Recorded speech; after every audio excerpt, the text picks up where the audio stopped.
Le forum des auteurs régionaux s'est déroulé le samedi 16 mars dans la salle de la Passerelle à Saint-Just-Saint-Rambert. Cette deuxième édition, organisée par les bénévoles de la Bibliothèque pour tous, accueillait 44 auteurs régionaux représentant tous les genres littéraires.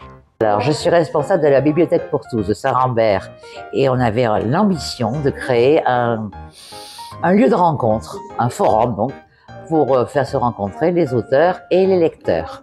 Donc nous avons des auteurs qui sont venus. Alors combien vous avez d'auteurs aujourd'hui? Je pense qu'il y en a 42. Alors, on a un peu tous les genres. Nous avons des auteurs jeunesse et puis nous avons beaucoup d'auteurs de polar parce que ça marche très bien.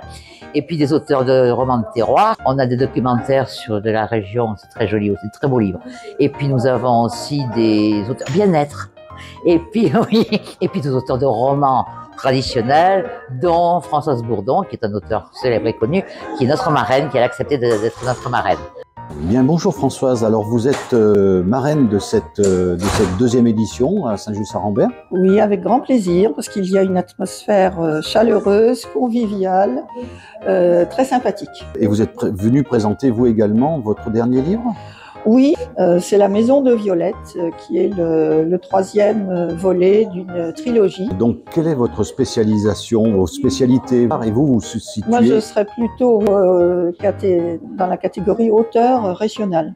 Auteur régional. Oui, mais avec une large part accordée à l'histoire. Et c'est vrai que je me passionne aussi pour les métiers anciens. Et alors ce dernier livre, est-ce que vous pouvez nous en dire deux mots? La Maison de Violette, c'est la maison du Cap, donc au Cap Ferret. Et c'est le lieu de retrouvailles de toute la famille de Charlotte, qui est une vieille dame qui a 97 ans. Et qui essaye de maintenir les liens entre les siens. Mais vous avez beaucoup de secrets de famille. Et puis c'est un roman contemporain qui se déroule pendant l'année 1967. Et moi qui aime bien aussi faire intervenir l'histoire et des pans d'histoire pas toujours très connus, j'évoque le sort des enfants volés dans l'Espagne franquiste. C'est quelque chose qu'on ne connaît toujours pas et qui n'est pas encore reconnu, c'est-à-dire que l'Espagne n'a toujours pas fait son mea culpa au sujet de ces milliers d'enfants qui ont été volés. Bonjour Jean Tholot, alors après une brillante carrière à la Tribune Le Progrès, vous êtes maintenant auteur. Est-ce que vous pouvez nous dire ce passage, comment ça s'est déroulé et pourquoi vous écrivez aujourd'hui? Ah, c'est pas un passage facile, parce que quand on est journaliste, on écrit, c'est du factuel, on écrit à partir d'éléments donnés. Quand on écrit pour soi, quand on écrit, ben on écrit avec ce qu'on a et il faut le sortir, c'est pas évident. Mais c'est assez curieux ma démarche, parce que elle date de l'enfance et c'est un clin d'œil aux troubadours qui, en forêt, au XIVe siècle, voyait plus loin que la guerre, la peste, la famine, le brigandage. Il chantait l'amour et la paix. Alors c'est effectivement le premier livre, il s'appelle La blessure fait soleil.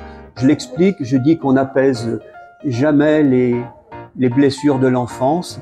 Ce livre, il n'a pas de genre bien défini. En fait, c'est pas un roman, mais on peut le lire comme un roman, certaines pages. C'est pas de la poésie, mais ce sont des chants d'amour, de paix.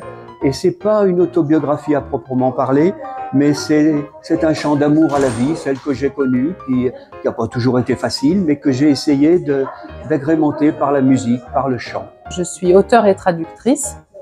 J'habite la région stéphanoise, enfin Saint-Étienne exactement, et je suis d'origine italienne.